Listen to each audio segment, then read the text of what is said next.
So my first question, Chair, is for administration. Is just once again, just to clarify the bylaws that implicates the churches in their regular practice of preaching and giving spiritual counseling to its followers. I just need clarification on that.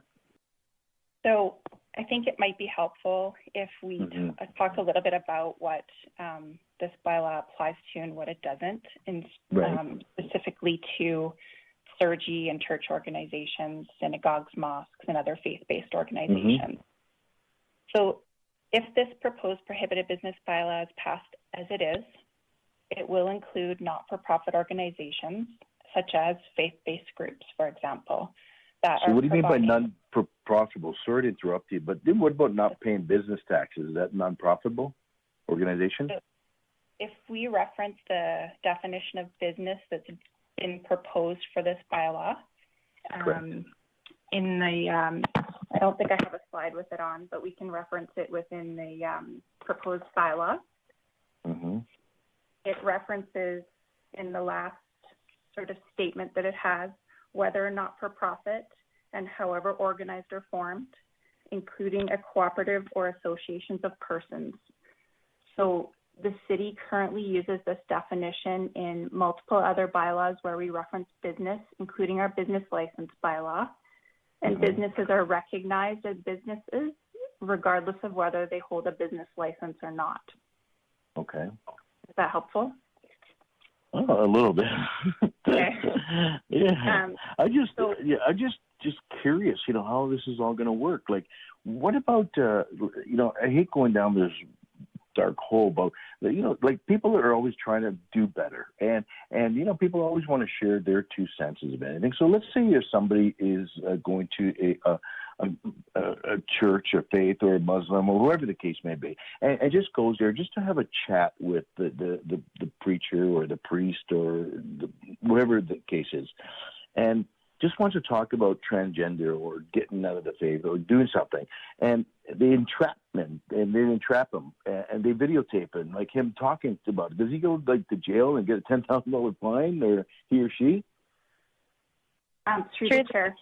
Thank you for the question. I think we've got a couple of questions kind of hanging here, and I wouldn't mind administration to address just a couple of examples that would not be included in this bylaw, and then maybe one that might make more sense as to what is included in this bylaw.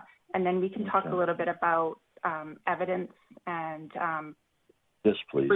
Proof required to enforce this bylaw.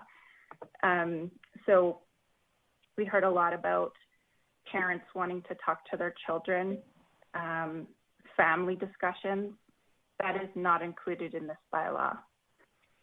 It does not include a person having a simple conversation with a friend. It will not limit people from having their own opinions. But what it does prohibit is any business as defined in this proposed bylaw from providing a practice or service that is designed to change, repress, or discourage. Okay. So if a speaker, for example, and this is all new in terms of discovering where these businesses are for everybody.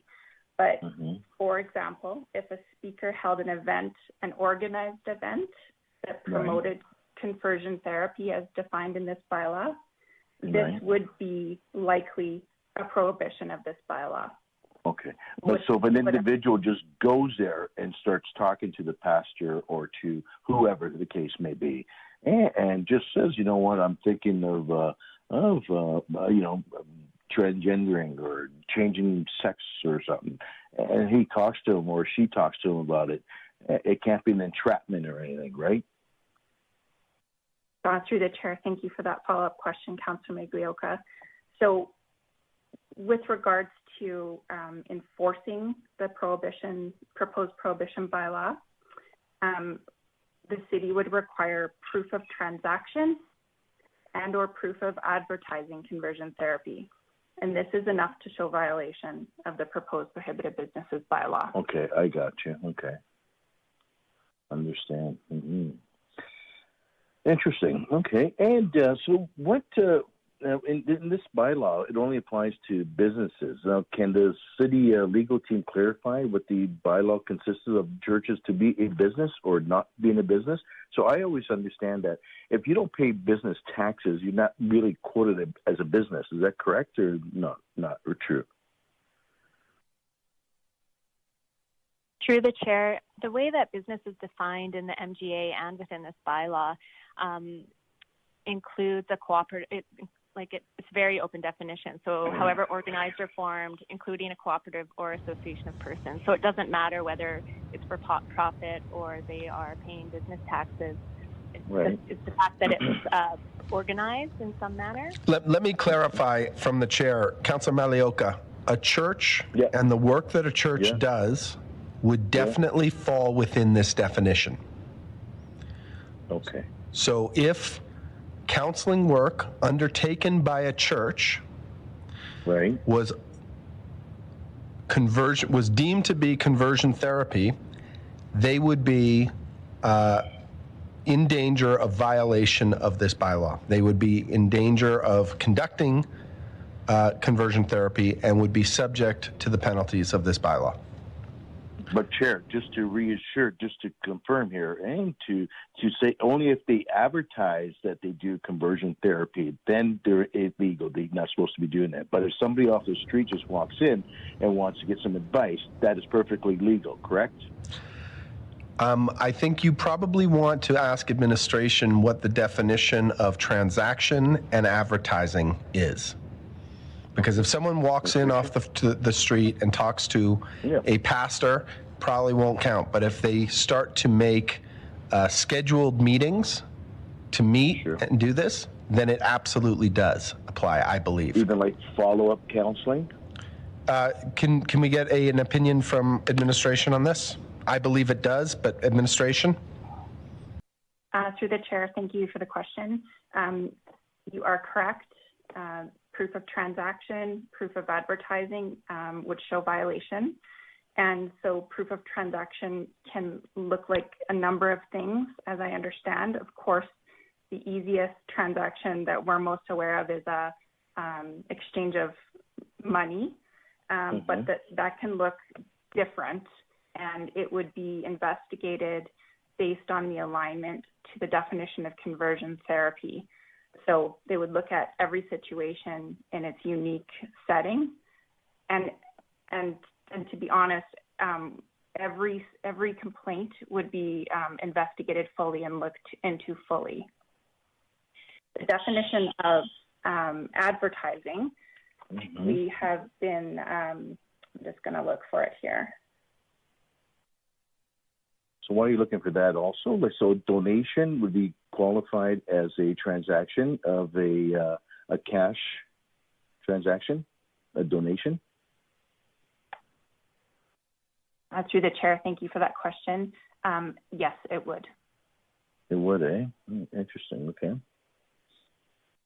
So the definition of advertising as posed by the Canadian Code of Advertising Standards is any message, the content of which message is controlled directly or indirectly by the advertiser, expressed in any language and communicated in any medium with the intent to influence choice, opinion, or behavior.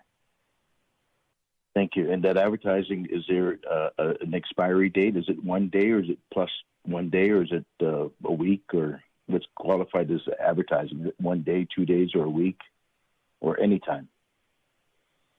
Would our legal representation like to weigh in on that question? Yes, typically it's every 24 hours. It would, if it's still up, would constitute a separate offense. So if somebody advertises for 20 hours, it's not an offense. Oh, no, they're preaching. No, sorry, I misunderstood your question. I thought you said how long could an advertising be up? What is qualified being an advertisement? Is it a day? Is it 24 hours or 1 hour? Or is it 1 minute when you post it? Joe, it can also. I think that is Yeah, so I'm going to weigh in, Joe. It can be any medium. It can be Okay. It can be you should come to me for counseling represents an advertisement under the statute. Well, I'm not saying it that way, Chair. I'm saying that, you know, they're talking in a hallway or something. Say, you know what, hey, why don't you come down and see me, or, you know, come and see me tonight, and we can talk about it later on. Is that advertising in the hallway of a church? Yes. Now, how do you clarify that? That's a yes. Through the chair, thank you for the question. Word of mouth is considered a violation of this bylaw. However, we would just say that it would be very difficult to prove that. Exactly. That's my point. How would you ever prove that, and how would somebody defend that, or try to execute that? It's impossible. So why are we making these bylaws so difficult, and then different kind of languages where it should be just plain language? And that's why I think a lot of these churches that we've been calling in today, you know, they don't have an issue. They don't want to be transferring people. They want just clear direction, what they can do or they cannot do. Not all have all this mumbo jumbo stuff in there. They just want clear direction of what we can do. And you know what? Listen, I listened to the debate for the last 2 days too, and there was a side of they should or they shouldn't. And I'm just trying to put it in a blender and make something work for both parties, because, you know, I'm afraid that the federal government is going to come out with a bill soon than later. And does it trump our bill? I have no idea. Like, we don't know none of this stuff. So we got to make sure we get it right, where, you know, the federal government goes, you know what, Calgary's got it right. That's going to be the role model for the rest of Canada.